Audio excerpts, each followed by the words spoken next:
morning everyone, I'm Blooming Jardinera and welcome to our garden. In today's video, I'm going to share with you some Bougainvillea flowering tips that we find very effective here in our garden.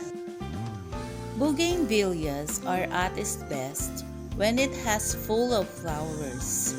Their colorful bracts makes them very attractive and gets easily noticed.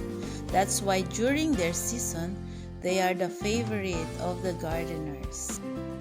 I hope this tip will help you make your bougainvillea produce more flowers in this coming season.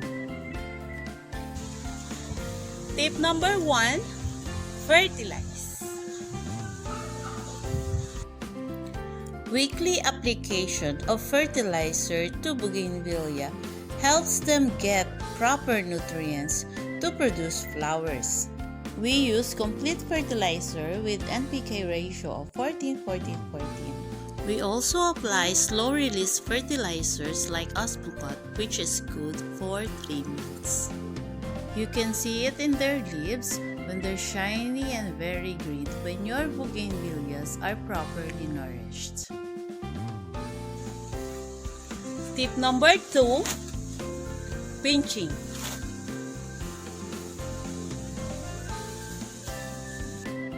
Pinching the tip of the young bougainvillea stem helps them mature easily and produce buds. In this way, your bougainvillea will produce flower even at the young stage.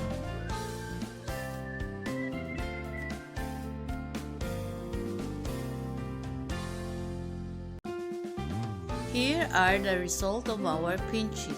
After the stems hardened, the flowers came out.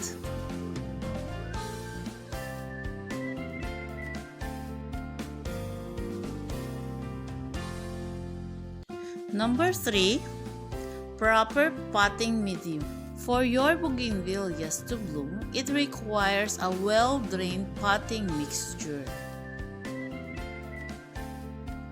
We use equal amount of carbonized rice hull, coco peat, river sand, and fresh rice hull. You will know if your potting medium is well drained if you water them. If the excess water come out immediately after watering them, that means that you have the perfect potting mix for your bougainvilleas. Bougainvillea flowering tip number 4, sunlight. Bougainvillea loves sunlight. Put them in a place where they can receive not less than 5 hours of sunlight every day. Bougainvillea tip number 5, proper watering.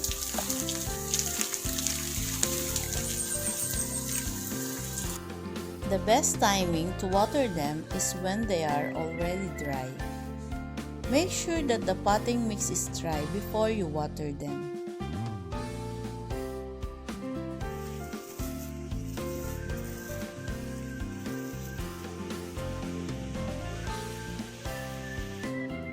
Number 6, elevate your bougainvilleas. Potted bougainvilleas produce more flowers, especially when they are elevated, while bougainvilleas on the ground creates more leaves than flowers because their roots gets more moisture from the soil. I hope those tips will help you make your bougainvillea bloom. Thank you for watching, and if you want this video, please click subscribe down below. And don't forget to leave a comment if you want another ideas or any tips about bougainvilleas. Thank you for watching and have a blessed day, everyone.